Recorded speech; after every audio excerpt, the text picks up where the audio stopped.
Cerita diawali dengan memperlihatkan kelompok Yakuza sedang berkumpul di sebuah bar di Jepang, di mana sang bos kebetulan sedang dibuatkan tato oleh kakek pembuat tato yang metode pembuatannya masih menggunakan cara tradisional, sehingga hal itu membuat si bos kesakitan dan memarahi si kakek berkali-kali. Did you just say, oh man? No, you didn't just disrespect me, did you? Tak lama, salah satu anak buahnya pun membawa sebuah amplop berisi pasir hitam yang hal itu langsung membuat si kakek ketakutan karena 1 tahun yang lalu dia mengalami hal yang persis sama seperti ini. Ada amplop berisi pasir hitam dan anggota Yakuza yang tertawa persis seperti yang mereka lakukan sekarang. Apa yang si kakek takutkan bukanlah amplopnya, tetapi apa yang akan muncul selanjutnya, yaitu ninja. Yang hal tersebut membuat mereka malah semakin membuat para Yakuza ini terbawa terbahak-bahak dan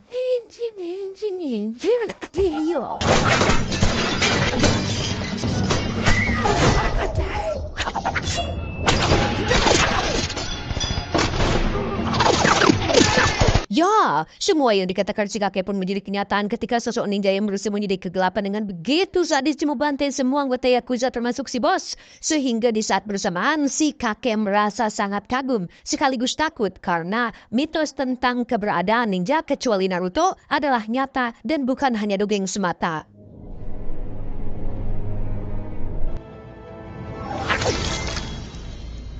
Dan kisah dimulai pada bertahun-tahun silam tepat di sebuah perguruan ninja atau lebih tepatnya markas sebuah organisasi ninja pembunuh bernama Klan Ozuno yang dipimpin oleh seorang master ninja bernama Guru Ozuno. Ini bebenguknya, selama berpuluh-puluh tahun kelompok ini telah melakukan berbagai tindak kriminal dan kejahatan manusia. Salah satunya adalah menculik anak-anak kecil untuk dijadikan murid dan calon para pembunuh masa depan yang dari sekian banyak anak yang diculik, ada satu anak yang baru datang bernama Raizo yang merupakan tokoh utama kita semua. Saat makan malam sedang berlangsung, Master pun menunjukkan salah satu kelebihan dari hasil latihan di klan ini, yaitu teknik menyembuhkan diri atau semacam healing factory yang dapat membuat penggunanya bisa memulihkan luka dalam waktu yang sangat singkat. This is a power. Cara mendidik Master sangat-sangatlah kejam dan tidak berperasaan, terutama kepada Raizo yang mendapat perhatian khusus dibandingkan murid yang lain. Entah apa alasannya, tetapi yang dimaksud dengan perhatian lebih di sini bukanlah sesuatu yang menyenangkan karena siksaan dan hukuman yang didapatkan Raizo jauh lebih keras dan jauh lebih menyakitkan dibanding dengan anak-anak yang lain. You know this truth. Sebagai contoh, Raizo mendapat pelatihan khusus untuk bisa berjalan di atas lantai tanpa menghasilkan suara raketan atau harus bisa bergerak dalam kesenyapan dan kesunyian yang karena Raizo masih kecil dan belum bisa mengendalikan tubuhnya, ia pun berkali-kali melakukan kesalahan hingga sang guru harus memukul telapak kakinya sampai berdarah-darah. Dari sekian banyak murid, ada satu gadis kecil bernama Kiriko yang nampak perhatian dengan Raizo yang sedang menahan rasa sakitnya. Dia mengobati luka Raizo supaya rasa sakitnya berkurang sehingga momen tersebut menjadi momen penting awal kedekatan di antara keduanya. Beberapa tahun kemudian, kini Raizo dan anak-anak lain sudah beranjak remaja, di mana saat ini Raizo sedang melakukan duel dengan satu murid pelontong bernama Takeshi yang nampak berambisi untuk mengalahkannya sekaligus ingin cari perhatian dari gurunya yang ketika Raizo dicurangi hingga terluka di bagian kepala, sang guru bukannya memotivasi atau mengusap lukanya, tapi justru menambah rasa sakit dengan cara menunjukkan teknik memelintir ulu hati supaya Raizo bisa mengendalikan rasa sakitnya sendiri.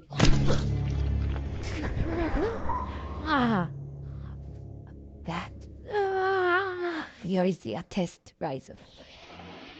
Very good, Raizo. Tahun berikutnya, Raizo kembali menjadi satu-satunya murid yang mendapat pelatihan khusus, yaitu mempertajam panca indera dengan cara menutup matanya selama 1 tahun penuh, sehingga dari sekian banyak murid, hanya Raizo lah yang berhasil mencapai tingkatan tertentu dalam dunia ninja, yang hal itu dibuktikan ketika dia berhasil mengalahkan si Takeshi dengan mata tertutup.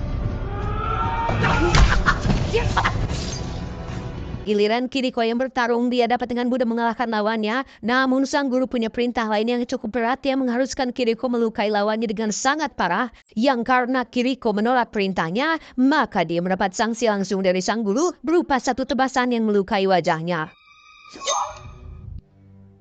Tak hanya itu, Kiriko mendapat sanksi lain berupa kurungan selama 1 bulan, di mana Raizo yang merasa hutang budi pun berinisiatif membantunya bertahan hidup dengan cara memberikannya air minum melalui sebuah sedotan kecil. Beberapa waktu berlalu, Kiriko yang sudah tidak tahan pun nekat kabur sendirian di mana Raizo yang memergoki hal itu pun sempat melarangnya. Karena jika dia melakukannya maka hukumannya akan sangat-sangat berat yaitu kematian. Namun Kiriko tetap yakin dengan keputusannya karena setiap manusia berhak mendapatkan kehidupan dan punya hak untuk menunjukkan atau menentukan jalan ninjanya masing-masing.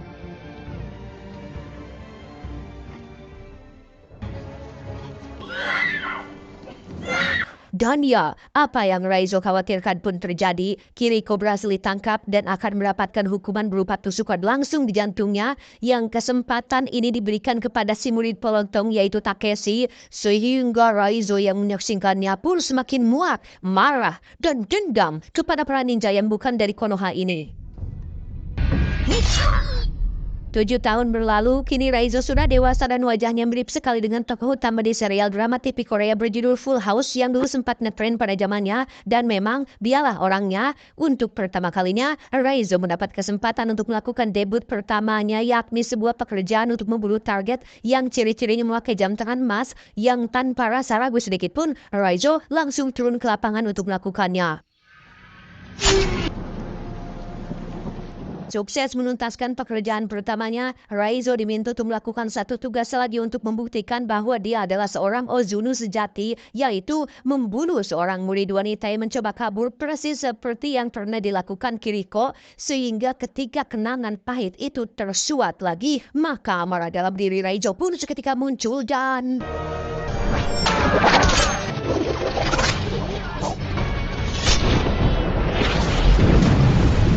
Entah bagaimana kronologi detail setelah kejadian itu, intinya si guru menganggap Raizo sudah berkhianat dan meninggalkan sedikit cindera mata berupa luka di wajah yang membuat satu mata si guru pecah, mamam si lebok. Dan kisah baru akan benar-benar dimulai ketika Raizo memulai hidup barunya dengan identitas yang baru. Dan inilah Ninja Assassin.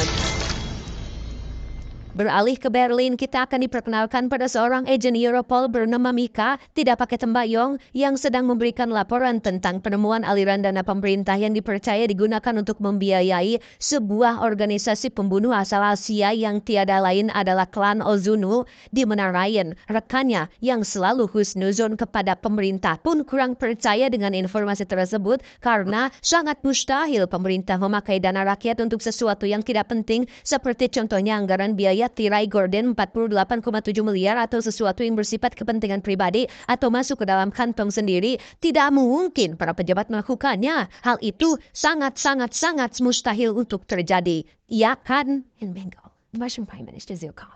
The day before the assassin. 2 hari kemudian, Ryan nyatanya peduli dengan penyelidikan Mia dan bahkan sudah mendapatkan beberapa informasi mengenai kasus ini, di mana 2 tahun yang lalu juga ada seorang agen intelijen asal Rusia yang sudah lebih dulu menyelidiki kasus ini bahwa memang benar beberapa oknum pemerintahan dari beberapa negara diketahui sering memakai jasa dari klan Ozuno untuk menyelesaikan suatu permasalahan seperti menghabisi saingan politik, melukai pejabat jujur dengan cara disiram air keras di waktu subuh, dan lain-lain, sehingga apabila Mia ingin melanjutkan penyelidikan ini, dia bisa pergi ke Rusia untuk menemui istri dari si agen yang tewas 2 tahun yang lalu.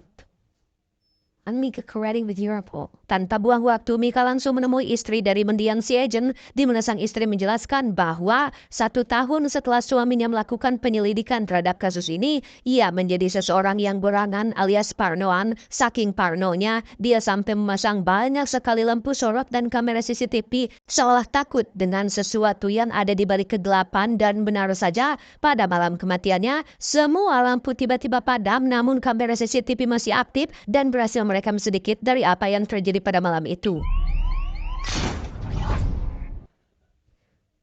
Saat Mika periksa, ternyata ada wajah Raizo yang sedang bertarung dengan sesuatu yang tidak tertangkap kamera, entah dia pelakunya atau sedang bertarung dengan si pelaku. Namun Mika percaya bahwa Raizo adalah kunci untuk mengungkap kasus ini. Aku mah masih pemula. Ajarin dong, sepuh. Oh, sepuh, ajarin dong, masih pemula. Kembali ke Raizo dengan kehidupan barunya di kota. Dia kebetulan sedang berada di tempat cuci pakaian tepat saat ada seorang wanita Jepang meminta pertolongannya. Yang berkat latihan selama bertahun-tahun, Raizo memiliki insting yang sangat-sangat tajam hingga dapat menyadari jika wanita yang ada di depannya saat ini adalah seorang ninja yang diutus untuk membunuhnya sehingga